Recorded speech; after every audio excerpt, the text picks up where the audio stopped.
Hablamos de la guerra en Ucrania, pero empezamos con la mirada puesta en Evian, Francia, donde los líderes del G7 acordaron seguir recurriendo al mecanismo de las sanciones económicas contra el sector energético de Rusia para que negocie con Ucrania el fin de la guerra.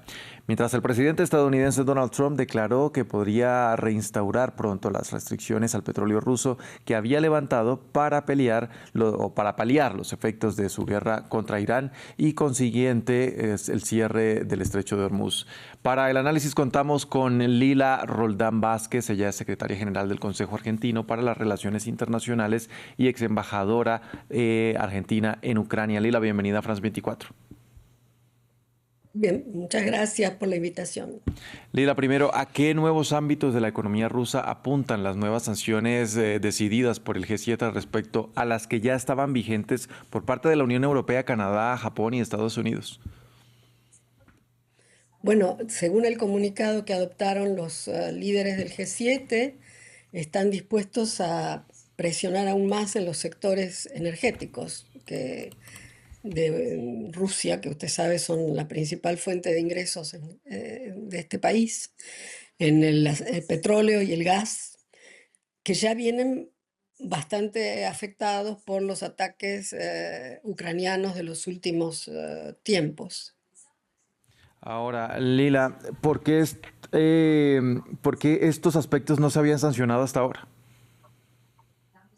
Sí, se habían sancionado y en realidad algunas medidas fueron levantadas temporariamente por el presidente de Estados Unidos, Donald Trump, en virtud de la crisis que se dio con el ataque de Estados Unidos a Israel contra Irán y el cierre del estrecho de Hormuz, que dificultó el paso de la salida de petróleo de la región del Golfo y aumentó significativamente los precios del petróleo.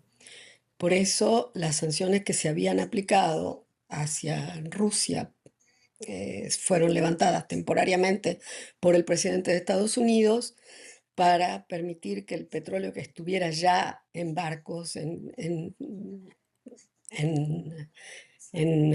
etapa de entrega, digamos, no tuviera sanciones.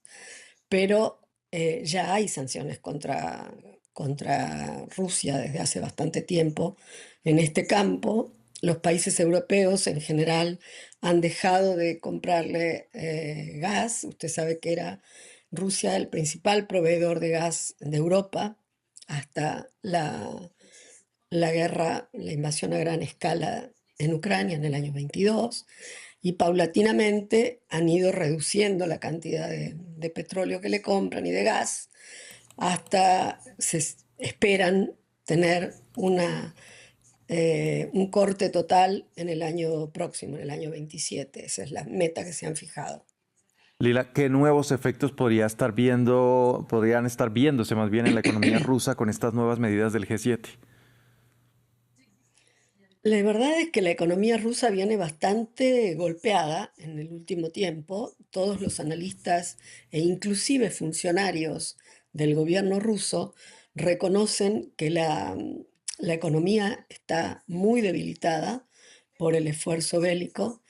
Están invirtiendo, Rusia está invirtiendo más del 40% de su presupuesto nacional en armas y en lo que se paga a los soldados. Usted sabe que se reclutan en Rusia en base a pagos a los soldados. No son todos, pertenecen al ejército, son algunos inclusive eh, prisioneros, presidiarios que son tentados con un estipendio para ir a la guerra.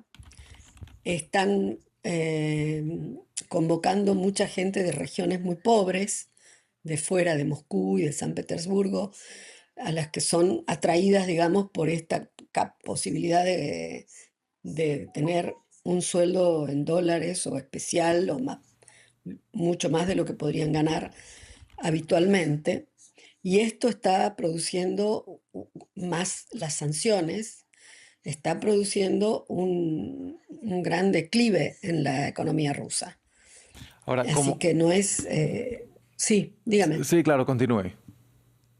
No, no, está muy bien. Sígame, dígame. Bien, quería, a propósito de eso que usted decía, ¿cómo se explica que a pesar de todas estas sanciones y el debilitamiento de la economía que usted menciona también, Rusia sea capaz de seguir manteniendo una guerra con Ucrania?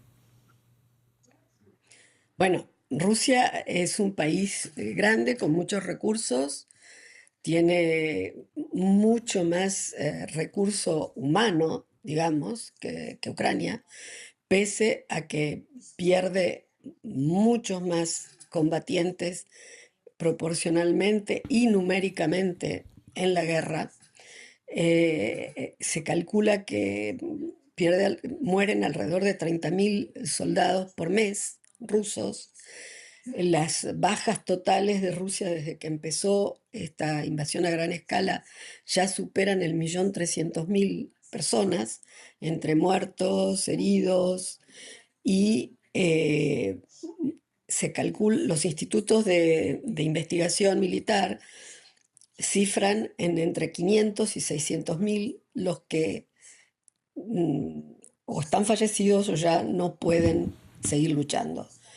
Así que es un gran esfuerzo el que está haciendo Rusia, pero hay también una especie de desprecio por la vida porque se mandan muchos soldados al frente en condiciones que no, sin entrenamiento, sin armas adecuadas.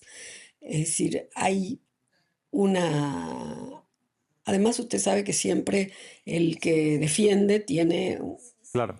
mejor posibilidad de supervivencia que el que ataca. Pero en realidad esta campaña, esta operación especial como la militar especial como la llama el presidente Putin, está costándole a Rusia mucho, no solo en economía, sino también en vidas y en prestigio, porque una de las razones del presidente Putin para iniciar esta guerra, una de las razones, hay muchas, fue recuperar el prestigio de Sí. Rusia que él considera que se ha perdido. Y finalmente no lo está consiguiendo porque después de casi 5 años, estamos entrando en el quinto año de guerra, no está más aislado que antes. Es decir, Rusia está en una posición de aislamiento internacional casi inconcebible hace unos años y Sí. tiene que aliarse con algunos países muy pocos, que cooperan o que lo ayudan en este esfuerzo bélico. Lila, el presidente estadounidense Donald Trump ha dicho que ahora que ha puesto fin a la guerra en Irán, que eso está por verse todavía también, puede dedicarse a mediar nuevamente entre Rusia y Ucrania. ¿Confía usted en esta posibilidad? Bueno, ha habido muchas declaraciones del presidente Trump sobre este tema, muchas idas y venidas. Usted sabe que, bueno, lo que todo el mundo repite, que él tenía la ilusión o el convencimiento de que iba a poder solucionar este tema muy rápidamente, muy fácilmente, gracias a la relación que tiene con el presidente Putin, pero evidentemente no ha sido tan fácil para él.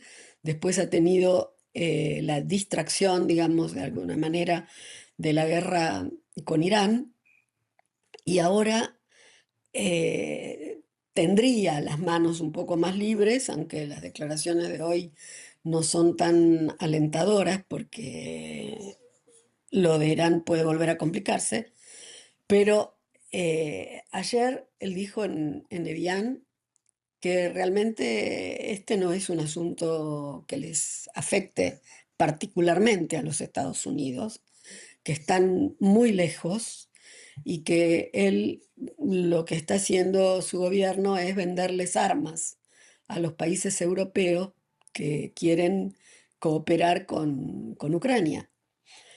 Eh, Usted sabe que además los enviados que ha mandado a ocuparse de este tema particularmente a Rusia, porque han ido a entrevistarse con el presidente Putin, el señor Kushner, por ejemplo, que es su yerno, y realmente no son especialistas, no son diplomáticos, no tienen la experiencia de una negociación Sí, particularmente tan difícil como esta. Así que la posibilidad de que él vuelva a interesarse en una negociación está. Su secretario de Estado, Marco Rubio, claro, también. lo ha dicho hace unos días también, que están dispuestos a seguir cooperando para alcanzar un acuerdo de paz entre Ucrania y Rusia, al menos un cese el fuego, pero nada es seguro. Yo Sí, hasta que no lo vea, no, así no es. estoy segura de nada conociendo la versatilidad del Y presidente Trump.